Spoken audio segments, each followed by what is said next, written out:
Hello and welcome to Winchester Now. I'm Mary Blaxland with a roundup of some of the news and stories in our city this week, plus reports on an action-packed weekend, the mass bike ride and Clarendon Marathon too.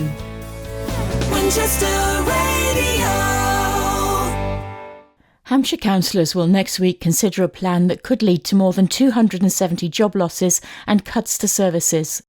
The authority says it faces a £132 million funding shortfall. A full list of proposals has been released, which includes new parking charges, turning off some streetlights at night, cutting back on road repairs such as potholes and fewer priority gritting routes. Proposals also include the possible loss of some school crossing patrols and the end of funding for community transport services such as Dial-A-Ride. Funding may also be cut for sexual abuse counselling and homeless support services, threatening the future of some hostels. The council says difficult decisions lie ahead. A final decision will be made in November. It's been an unprecedented week of industrial action. Junior doctors and consultants are staging their longest walkout. The Hampshire Hospitals NHS Trust urging people to only use A&E in a life-threatening emergency. Train drivers with ASLEF continue their industrial action, affecting train services to and from Winchester. And support staff at universities, including here in Winchester, have been on strike. The long-running disputes centre around pay and conditions. New research suggests public support is waning. We asked people in our city for their views.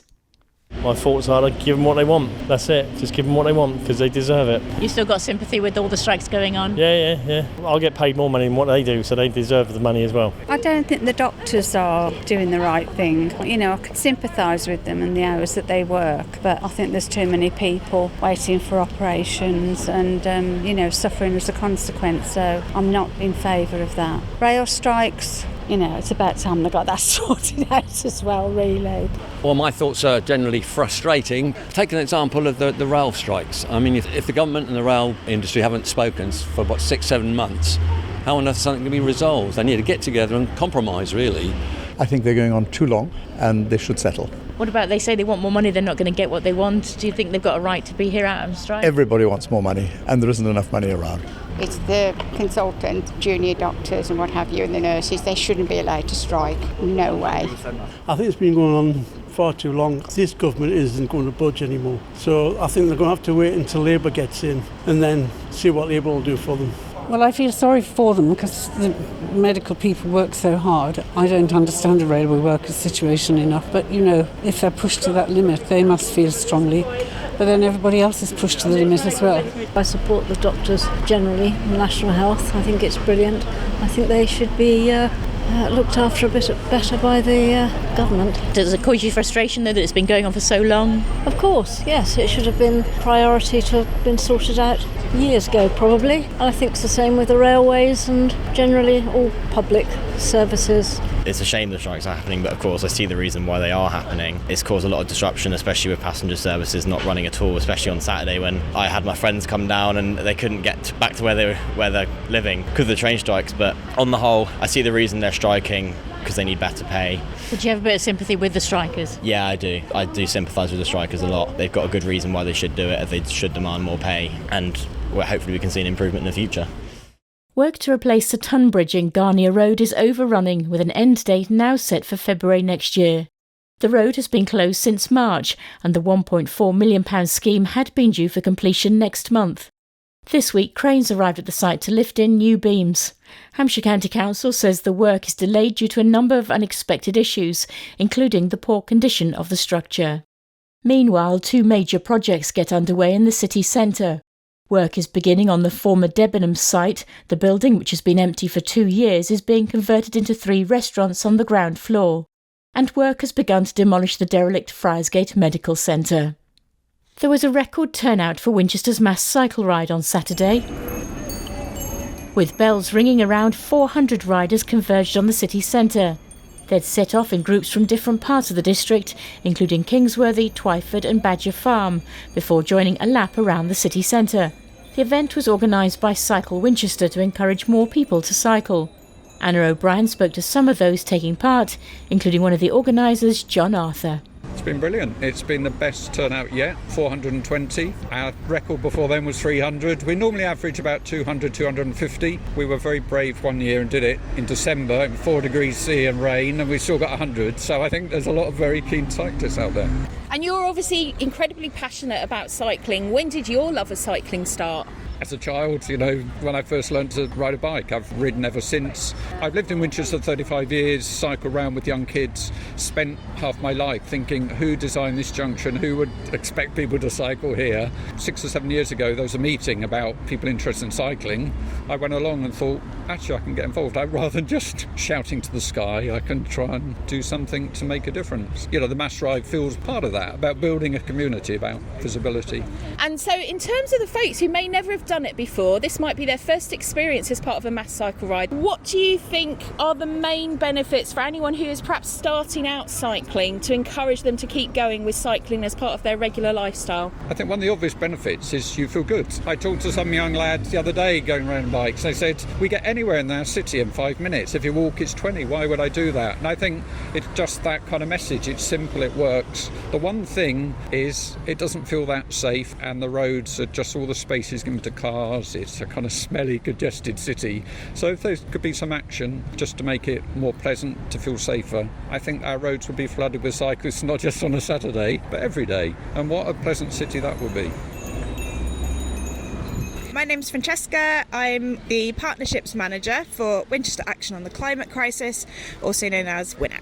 It's been so uplifting to see all the cyclists coming past Abbey Gardens, where we're based today. It's been a really lovely atmosphere. People are so engaged, and we're really pleased because we want to demonstrate to those people in power at the council and higher up that people do really want to be able to move healthily and safely around the city. And as well as it being healthier for everyone's lifestyles, you quite like people to get involved and support you. And I know there's a number of opportunities as volunteers. People can also campaign their MP, their councillors about these issues. Absolutely. So at WINAC, we have lots of action groups for different areas of interest, but for today, the most relevant one is our Transport and Planning Action Group. So if you want to get involved and make a difference, we'd really love to hear from you. You can email transport@winac.org.uk. We'd love to hear from you. Thank you so much for coming, and a really big special well done to all of the young riders. It is so wonderful. Hi, I'm Councillor Jane Rutter. I represent the Worthies on the City Council. And Jane, you have been part of the 7th mass cycle ride in Winchester. Wonderful atmosphere. How's it been going round? It's been great fun, and lots of people have been waving and cheering us on, even those that aren't actually taking part. But there's been over 400 of us here, which is fantastic. And it encourages people of all ages to get on their bike, doesn't it? We've seen lots of families taking part today, which is wonderful. It is wonderful, and also, I'm 65 and I'm wearing a dress and I'm still cycling, which is great. So it just proves that everybody can get involved. So my name is Martin Todd. I'm the leader of Winchester City Council. I've just cycled in from Week with loads of other people. There's tons of people here coming in from all parts of the city, and today from Colden Common and Twyford as well. It's amazing to see how many people want to cycle. For example, how many young children and young people are joining the cycle ride as well. So it's been really positive. And in terms of cycling, more and more people are seeing it as a great way to enjoy the outdoors, but also great way to travel for free, and they just want to do that safely. So what is the council doing to make the roads safer for cyclists? Well, we've got a thing called the City of Winchester Movement Strategy, and also what's called a local cycling, walking and infrastructure plan that we're working on jointly with Hampshire County Council, which will involve putting in more cycle lanes. We'll have some areas where we're giving cyclists higher priority than cars. So there's a lot being done to think about how we make things safer, and it is a growing trend. One of the things I notice every time I come here recently is that there's more and more people on electric bikes, because one of the big barriers in Winchester to cycling isn't just that we don't have enough safe cycle routes, but also that we've got quite a lot of hills. But more and more people, myself included, are finding that hills are not a problem, because we just switch on the electrics and off we go. And what do you love most about cycling personally? Because you have been cycling for years, as you say. I mean, what I love about cycling is that it is actually the fastest way to get into town, and you also feel like you've done something for your health as well, and it's just a way of getting out there, being in the fresh air. As a councillor, seeing what's going on slightly better than you do when you're in a car, seeing all the stuff that's happening and things you might need to try and get sorted out. So I thoroughly enjoy it. And there's also the camaraderie as well, because people smile when they see a cyclist. Most people, not all people, and other cyclists certainly do. It's certainly been very sociable here today. Lovely talking to people. Yes, there's a big gathering now here in Abbey Gardens. Lots and lots of bicycles everywhere, and people all just catching up with friends and discovering that maybe people you didn't know who are your friends are out here cycling as well. So it's a very positive and happy atmosphere. Thanks for talking to us at Winchester Radio. No problem. Thank you for being here. Winchester Radio. Now it's 10 years since the Winchester Poetry Festival was set up, and next week it returns with a host of events to celebrate and champion poetry. Before that, there's National Poetry Day this week, marked with a big event at Winchester University. For many people, poetry may evoke memories of the school classroom, but organisers say there's something for everyone. I spoke to festival manager Amy Brown and Glenn Fosbury, head of English and Creative Writing at the University of Winchester. National Poetry Day is a celebration of poetry and takes place all over the UK. There tends to be events happening up and down the country. This year it falls on Thursday, the 5th of October, and the theme is refuge, which I think is a really lovely theme which can be interpreted in quite a number of ways. Sort of looking at the intake of refugees from Ukraine over the last couple of years. That's something that people might be thinking about, but also refuge within relationships and the home. It's sort of a very broad church which you can kind of draw lots of different things from and lots of different ways you could explore it. So yeah, National Poetry Day is a really wonderful way of people who love poetry and people that don't know a lot about poetry coming together on a specific day to celebrate it. Talk us through a bit about what's happening in Winchester, Glenn. Maybe that one's for you. Yeah, probably would be. So October the 5th, to recognise National Poetry Day, we are putting on an event from 4 p.m. till about 9 p.m. Just everything celebrating the wonderful medium of poetry, really. So we've got 2 different workshops, one for written poetry, one for performance. And then we've got a reading from Antosh Wojcik, who is a Winchester alumni, but has gone on to a widely published poet, an award-winning poet. So he's going to be reading from a number of his collections.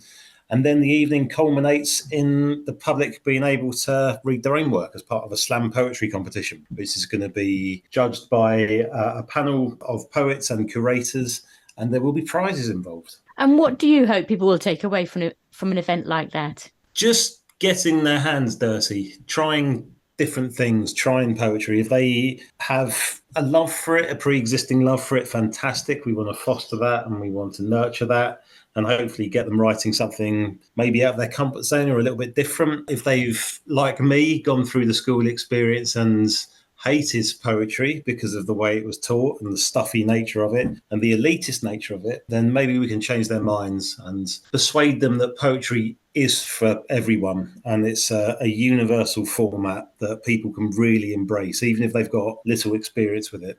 Like you say, a lot of people get put off poetry from their school experiences, but how much do people love poetry these days? How popular is it? I think it's growing in popularity, and I think a lot of that's to do with a new culture of performance or slam poetry. It's been around in various formats for millennia, really, and of course we had the beat poets of the 1960s all performing, but I think it's become a young person's thing again. And when young people get to grips with a format, that's when it really starts to grow again. So I think young people are really grasping the nettle and they're getting involved. They're putting on their own events. So I think the tide is turning for poetry, and it's not that stuffy format that it previously seemed. And then, of course, after Poetry Day, we've got the Winchester Poetry Festival. Tell us, Amy, a bit about that. Yeah, so it's lovely having the event at the University of Winchester because we're kind of pitching it as a bit of a curtain raiser for Winchester Poetry Festival 2023. So the festival itself is happening at the Arc on the 13th to the 15th of October, and we've got a week's worth of fringe events beforehand as well, some of which are taking place online, and there's a few in person as well. But yeah, the festival itself, we're kind of branching out a little bit this year to kind of bring in a few different groups of people. Like Glenn was saying, there's a bit of an attitude or an opinion that poetry can kind of be inaccessible or potentially a bit lofty and something that you can't really get into unless you have a background in academia or something along those lines. And, you know, there is a place for that. But also, I think allowing people to experience poetry gives them the opportunity to make up their mind of how they can enjoy it, because you can enjoy poetry through reading it, through writing it, through listening to it, through watching it. There's a lot of different ways of getting involved. And unless you're sort of given the opportunity to try that out, you'll never really know what the best fit is for you. So to that end, we've got 25 poetry events as part of Winchester Poetry Festival this year, and 11 of them are completely free to enter. So people can access them completely for free. They can book a ticket in advance if they want, or they can show up on the day and kind of see what it's all about and get involved. So we've got lectures. So we do have a kind of academic bent on some of the events. So we have a lecture from Matthew Hollis, who will be speaking about the wasteland. We've also got some workshops, but they're open to poets and writers of all abilities. So you don't necessarily have to be drafting your third pamphlet to get involved. You can just be playing around with words on the page and be led by different poets, and experienced ones at that, who can help you find your voice and work out what you want to do with the language that you have. So the theme for the festival this year is the languages of the UK, and celebrating that, because we're not just an English-speaking country. We've got Orcadians, Scots, Welsh. Daljit Nagra will be talking about Indian, so that's his kind of language that he likes to use. So yeah, there's a lot going on. We've got events around Sri Lankan culture, Bengali culture and language, and all of which are celebrating poetry and the diversity and vibrancy of languages within the UK. It sounds exciting. It must have taken a lot of organisation to set all this up. Yeah, it has done, but it's been curated beautifully by our artistic director, Claire Pollard, who's handpicked all of the poets that will be taking part in the event this year. So we really do think there is something for everyone, for people of all experiences and all ages and all abilities will find something to enjoy. We can find out more about the festival at winchesterpoetryfestival.org or search on social media. Now news of some other events in the local area. A special evening is being held in the Meon Valley on Friday to help people avoid becoming the victim of fraud and scams. It's been organised by MP Flick Drummond and will feature a panel of experts including police officers, representatives from Citizens Advice and a bank. It's taking place at Meon Hall in Meonstoke from 5 to 7 p.m.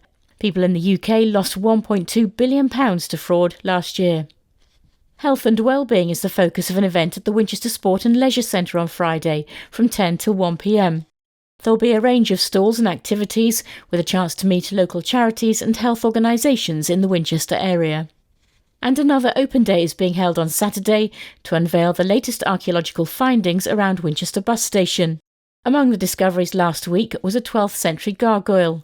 It's the third open day, with the dig taking place ahead of the redevelopment of the area. Now it's time for this.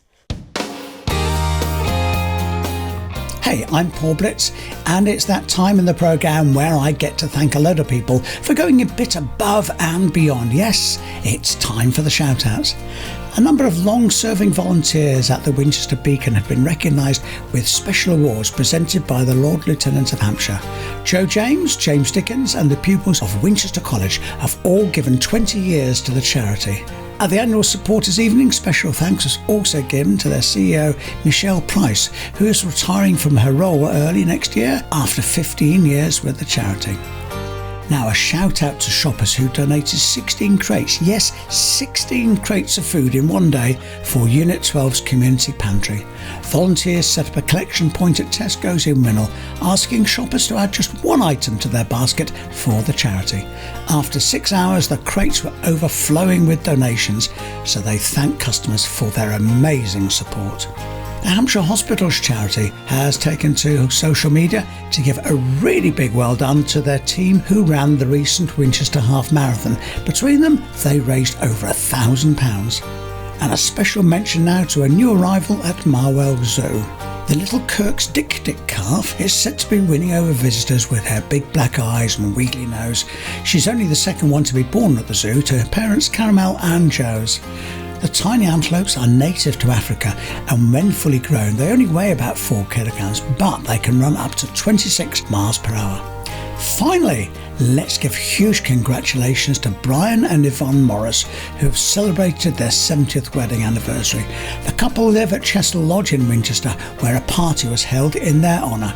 The couple have lived in Yorkshire, Sussex, Kent, South Africa, London and Dorset before finally moving to Winchester to be closer to family. They have 5 children, 11 grandchildren and 11 great-grandchildren. Congratulations, guys. We'll have more shout-outs for you on next week's Winchester Now.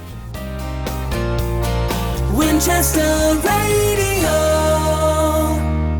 And finally, let's give another shout-out to all those who took part in the Clarendon Marathon last weekend, tackling the hills between Salisbury and Winchester and many raising money for charity. Well done to the 1,035 runners who completed the course and nearly 250 people who volunteered at the event. Winchester Radio also provided commentary and encouragement as runners reached the finish line. Helen Down spoke to competitor Emma Chalice that Clarendon marked her 200th marathon run.